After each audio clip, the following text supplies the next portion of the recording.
Assalamualaikum warahmatullahi wabarakatuh. Sobat RH sekalian, jumpa lagi kita di channel yang keren ini. Keren cadas.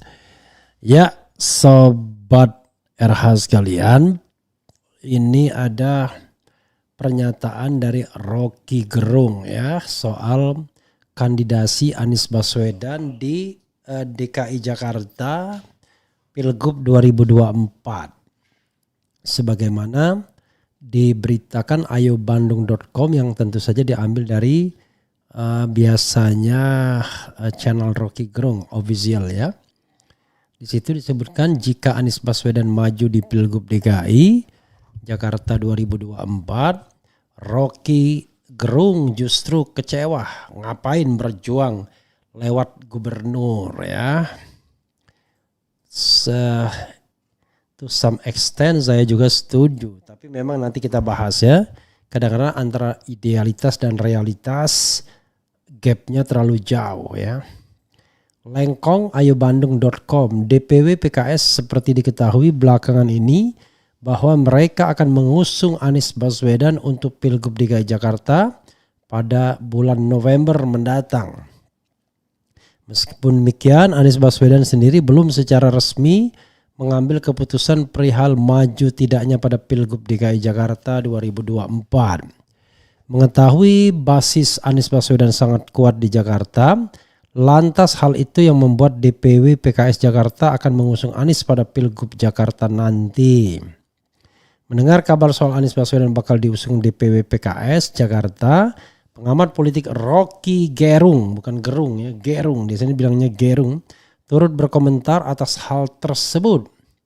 RG sangat menyayangkan bila Anies Baswedan maju di Pilkada DKI dengan dukungan partai PKS. Ia merasa kecewa karena Anies akan melewatkan kesempatan untuk mendeklarasikan partai baru demi menuju pemilu 2029 mendatang. Karena nggak ada kesempatan lagi, Anies misalnya mengatakan saya akan pimpin partai baru untuk masuk ke dalam politik 2029. Dari sekarang saya akan berjuang, ujar Rocky. Ia juga memprediksi bahwa langkah Anies kemungkinan besar terhalang untuk menang di Pilgub Jakarta. Ngapain berjuang lewat gubernur yang sebetulnya potensial terhalang, ucap RG. Oke. Itu satu sekuen ya dari pendapat Rocky Gerung yang sebelumnya dia juga mengatakan kalau konglomerat oligarki pada takut kalau seandainya Anies kembali ke Jakarta. Jadi ada juga ya, pernyataan yang saya baca seperti itu. Oke, sobat era sekalian, memang ini a matter of pilihan ya, a matter of choice. Ada spektrum yang paling ideal, ada spektrum yang barangkali lebih rasional atau lebih pragmatis tergantung sudut pandangnya. Kalau idealnya ya Anies Baswedan memimpin perubahan dari luar pemerintahan dengan membentuk partai politik. Karena hanya partai politik yang diakui sebagai entitas yang sah untuk berlaga di pemilu ke depan 2029, memasukkan orang-orangnya di parlemen dalam formal politik ya bernama DPR. Tetapi kalau seorang hanya Anies seorang dan hanya menunggu kendaraan politik orang lain, walaupun kendaraan politik itu mewah tetap saja punya orang lain dan bisa suatu saat kendaraan politik itu diminta atau ditagih sewanya. Nah, berbeda kalau Anies mendirikan partai politik dan memimpin partai politik tersebut dan di mana assemblingnya sudah dilakukan oleh para relawan, maka Anies punya bargaining position yang jauh lebih kuat nantinya.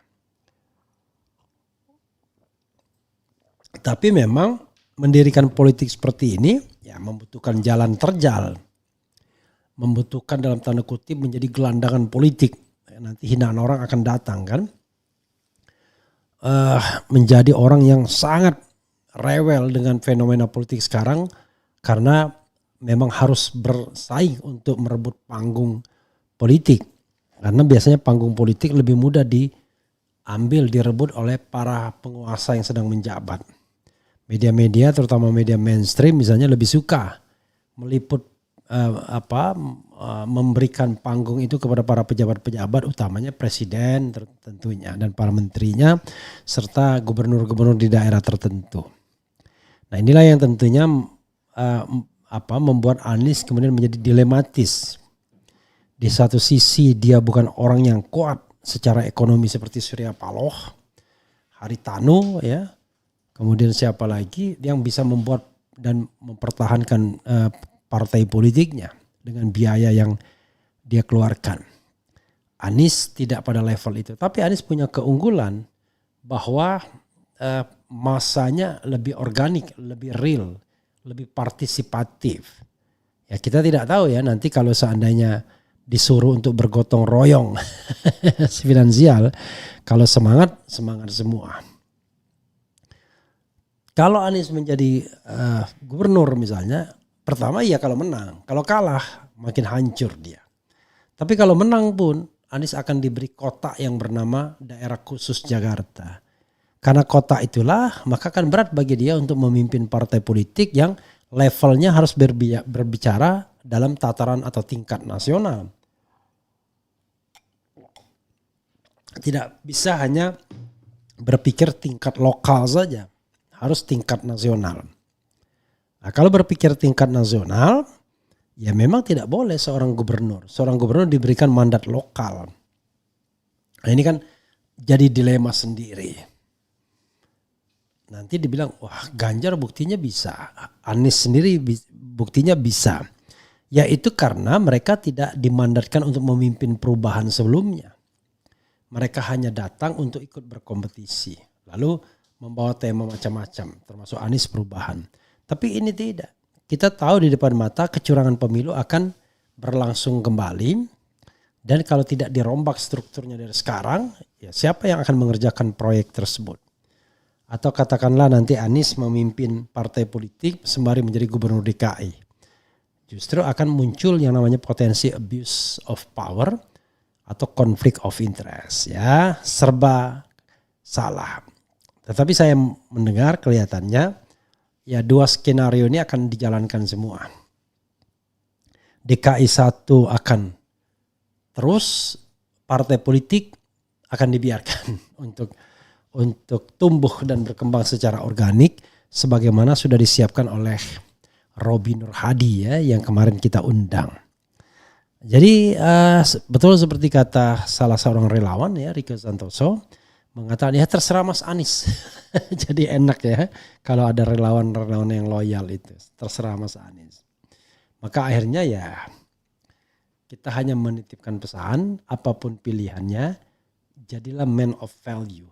Orang yang punya nilai. Bukan orang yang tidak punya nilai. Nah, Anies akan berharga kalau dia masih menjadi man of value. Dimanapun dia berada. Entah nanti menjadi gubernur atau menjadi ketua partai oposisi so-called ya. Itu yang bisa kita share ya. Jadi apa yang diharapkan atau diopinikan oleh Rocky tidak salah. Tetapi itu pun pernah saya harapkan dan pernah saya opinikan bahkan hingga hari ini. Tetapi saya berusaha mendengar dan menyerap aspirasi para relawan dan para tokoh memang rata-rata memberikan atau katakanlah mendorong Anies untuk berlaga di DKI 1. Sedikit sekali orang yang mengatakan jangan.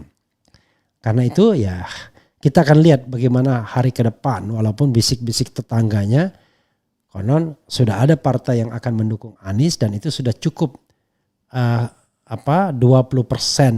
kursinya. Itu saja sahabat sekalian, mudah-mudahan semuanya baik-baik saja.